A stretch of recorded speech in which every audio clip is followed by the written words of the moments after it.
Jagdeep Dhankhar ji as a राज्यपाल हैं वो उससे कहीं अधिक कर रहे हैं और जो बंगाल की आवश्यकता भी है। और उन्होंने आज आकर जो है गृह मंत्री को अपनी रिपोर्ट सौंपी है कि किस प्रकार से बंगाल के अंदर लोकतंत्र की प्रतिदिन हत्या की जा रही है। ममता बनर्जी की खिसियाट आप देखिए।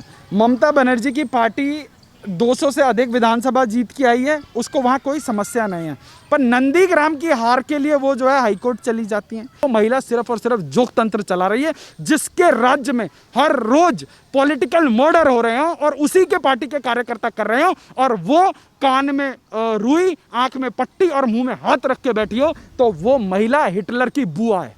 और आज जगदीप धनखड़ जी ने इन डेप्थ डिटेल जो है गृह मंत्री को बताने की कोशिश करी है। वेस्ट बंगाल के राज्यपाल ने जगदीप धनखड़ ने दूसरी बार मुलाकात की है गृह मंत्री अमित शाह से। उन्होंने ये भी कहा कि संविधान और कानून के साथ छेड़खानी नहीं सह सकते हम। देखिए, जो बंगाल के राज्यपाल हैं वो चुनाव से पहले से लेकर चुनाव के बाद तक वो ऑन ग्राउंड रहे हैं। मैंने मतलब एक ऐसे राज्यपाल के रूप में उनको देखा है कि जो बहुत ही एक्टिव रहे हैं और जिन्होंने जनता के पास पहुंचने में कभी भी जो है देरी नहीं करी, चाहे वो चुनाव शुरू होने से पहले हो, चाहे चुनाव के बाद जो पोस्ट पोल वायलेंस में बंगाल जलता रहा हो, और जो है ममता बनर्जी जो है खुशी के जो है वहाँ सेलिब्रेशन कर रही हो, खुशी के जो है लड्डू बांट रही हो।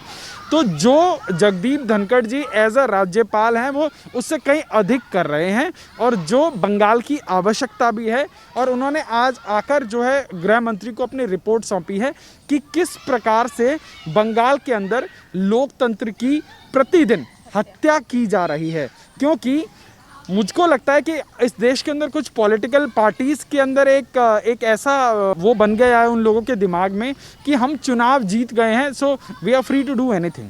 तो तमाम नाम हैं, चाहे वो महाराष्ट्र में उद्धव ठाकरे को ले लीजिए, चाहे वो दिल्ली में केजरीवाल को ले लीजिए, और आज बंगाल में आप ममता बनर्जी को ले लीजिए। तो ये सारे वो एनआरकी मुख्यमंत्री हैं जो जनमत को जो है कहीं ना कहीं तोड़ मरोड़ के जनमत के आधार पर जो कोई ना कुछ प्रोपोगेट करने की कोशिश करते हैं, और वो by the end of the day जो देश का फेडरल सिस्टम है, जो देश का फेडरल स्ट्रक्चर है, उसको आघात पहुंचाने की कोशिश करते हैं एक संप्रदाय विशेष को खुश करने की एवज में। तो आज जिस प्रकार से जगदीप धनखड़ जी को आपने देखा होगा कि वो जितनी भी ब्रुटैलिटीज़ हुई, जितनी भी एट्रॉसिटीज़ हुई तृणमूल के गुंडों के द्वारा, अगर कोई पहुंचा है, मुख्यमंत्री का तो मूक समर्थन है।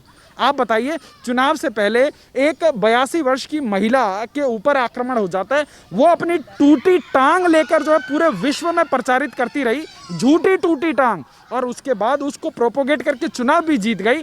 और उसके बाद उसने चुनाव के दौरान क्या कहा, एक मुख्यमंत्री की एक महिला, आप सोचिए इस कहाँ मर गए इस देश के फेमिनिस्ट लोग, कहाँ गए वो लोग जो लोग जरा सी बात पे नारीवाद का झंडा लेके जिंदाबाद मुर्दाबाद करने लग जाते थे, कहाँ गए वो लोग।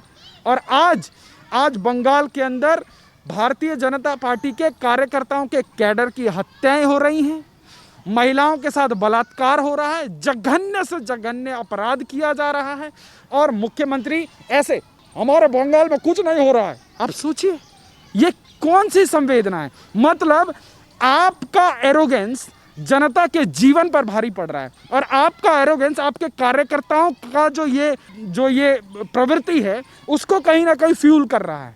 और क्या हम बंगाल को बनाना रिपब्लिक बनता हुआ देख सकते हैं? बिल्कुल नहीं। और आज जगदीप धनखड़ जी ने इन डेप्थ डिटेल जो है गृह मंत्री को बताने की कोशिश करी है। देश के केंद्र सरकार ने एक टीम भेजी थी, एक डेलीगेशन भेजा था, और उस डेलीगेशन को भी जो है तृणमूल के गुंडों ने नहीं बख्शा, उनकी गाड़ियों के ऊपर हमला हुआ। आप सोचिए आम जनमानस के ऊपर क्या हो रहा होगा। मतलब एक उस लेवल का फियर मॉन्गरिंग कर दिया जा रहा है कि जो ममता बनर्जी के अलावा किसी और राजनीतिक विचारधारा की बात करेगा उसका नरसंहार कर दिया जाएगा। ये कौन सी सोच है? ये तो लोकतंत्र नहीं हो सकता। तो ऐसी चीज़ों को जो है इनका इलाज करना आवश्यक है। लोकतांत्रिक परिधि के हिसाब से इन लोगों का ट्रीटमेंट बहुत ज़रूरी है। अदरवाइज ये जो एक नया फैशन ममता बनर्जी ने शुरू किया है, ये कहीं ना कहीं आग की तरह पूरे देश के अन्य राज्यों में भी। ये भी कहा कि नौकरशाहों को भी संविधान का पालन करना चाहिए और लोकतंत्र पर ध्यान देना चाहिए। देखिए, नौकरशाहों की जवाबदारी तय होनी चाहिए, क्योंकि आपने देखा किस प्रकार से जो एक प्रमुख सचिव थे, जब उनको जो है बुलाया गया, उन भाई साहब ने अपनी जो उनकी ममता बनर्जी के प्रति जो उनका झुकाव था, उन्होंने कैसे दिखा दिया। उन्होंने अपना रेजिग्नेशन देकर जो है उनके चीफ पॉलिटिकल एडवाइज़र की पोस्ट इमीडिएटली ज्वाइन कर ले। तो मुझे लगता है कि ये देखिए, जो पॉलिटिकल नेता हैं ये 5-5 वर्षों में बदल जाते हैं, परंतु एक जो ब्यूरोक्रेट होता है, अगर वो भी इस प्रकार की राजनीति का हिस्सा बन जाए तो निश्चित रूप से आप समझ लीजिए कि उस समाज के अंदर, उस राज्य के अंदर, उस देश के अंदर धीरे धीरे जो है लोकतंत्र के ऊपर इस प्रकार की व्यक्तिगत विचारधारा हावी हो रही है। इसको सही अर्थों में हिटलरशाही बोलते हैं। आपने देखा राजदीप ने इसके ऊपर कोई स्टोरी करी? आपने देखा इसके ऊपर जो है रवीश कुमार ने कभी अपना मुंह काला किया? आपने देखा बरखा दत्त ने कभी इसके ऊपर चूड़ियां तोड़ी? आपने देखा इसके ऊपर कोई राणा अयूब और आरफा खानम शेरवानी ने हाय अल्लाह हम ना हुए किया?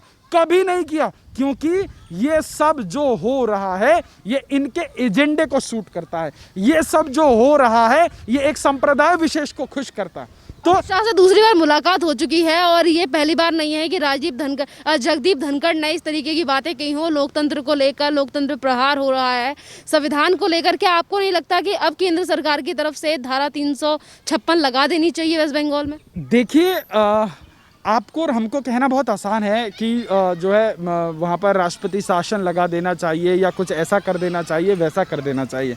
आप हम लोगों का जो देखने का नज़रिया है वो इस प्रकार का है, पर जो लोग यहाँ बैठे हैं वो एज अ होल पूरे देश को देखते हैं, पूरे सिस्टम को देखते हैं, और वो लोग निश्चित रूप से इस चीज़ को बहुत बेहतरी से समझते हैं।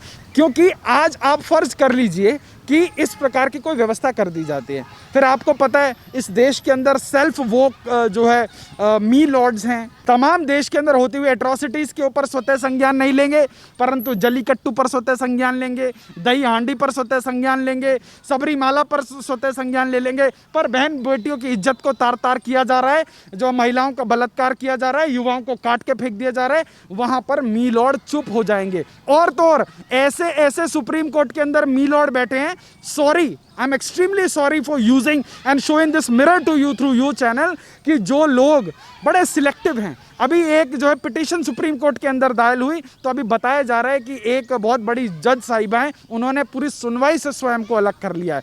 तो ये जो लोकतंत्र के ये जो 4 पिलर हैं, इसके अंदर अगर आप सिलेक्टिव हो जाएंगे और आप जो है बायस हो जाएंगे, तो देश के अंदर लोकतंत्र की छत जो है भरभरा के गिर जाएगी। जो वेस्ट बंगाल में हिंसा हो रही है, जिस तरीके का मंजर वेस्ट बंगाल में है, उसको लेकर चिंता जता रहे हैं वहाँ के राज्यपाल और अमित शाह से मुलाकात कर रहे हैं। एक तरफ ममता बनर्जी ये कहती हैं कि रख लो अपना राज्यपाल, हमें नहीं चाहिए।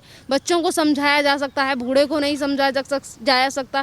क्यों खिसियाई हुई है ममता बनर्जी राज्यपाल से? ममता बनर्जी की खिसियाट आप देखिए, ममता बनर्जी की पार्टी 200 से अधिक विधानसभा जीत के आई है, उसको वहाँ कोई समस्या नहीं है, पर नंदीग्राम की हार के लिए वो जो है हाईकोर्ट चली जाती हैं।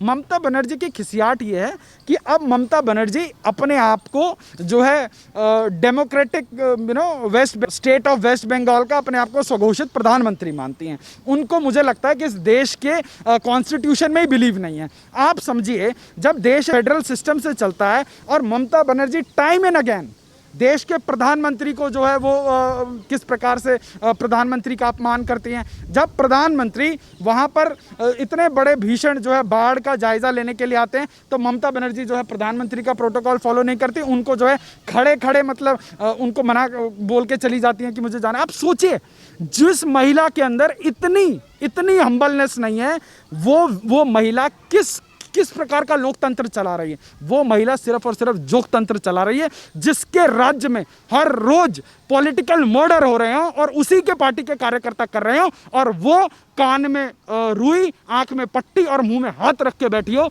तो वो महिला हिटलर की बुआ है।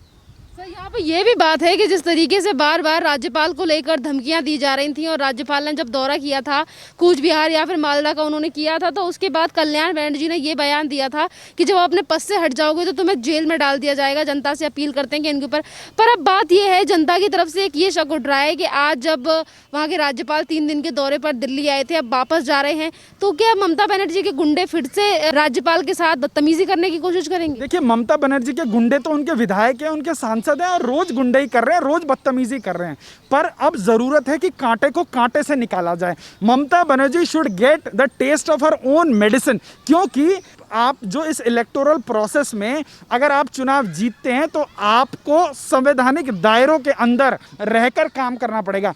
आप बंगाल की महारानी नहीं है, आप बंगाल की तानाशाह नहीं है कि आप जिसको चाहे जो मर्जी कर दें। आपको लोकतांत्रिक मर्यादाओं के अंदर जो है प्रदेश को चलाना है, और आप सिर्फ तृणमूल के लोगों के मुख्यमंत्री नहीं हैं, आप उस पूरे प्रदेश के उन करोड़ों लोगों के मुख्यमंत्री हैं, अभिभावक हैं, और आपको सबकी सुरक्षा की गारंटी देनी होगी।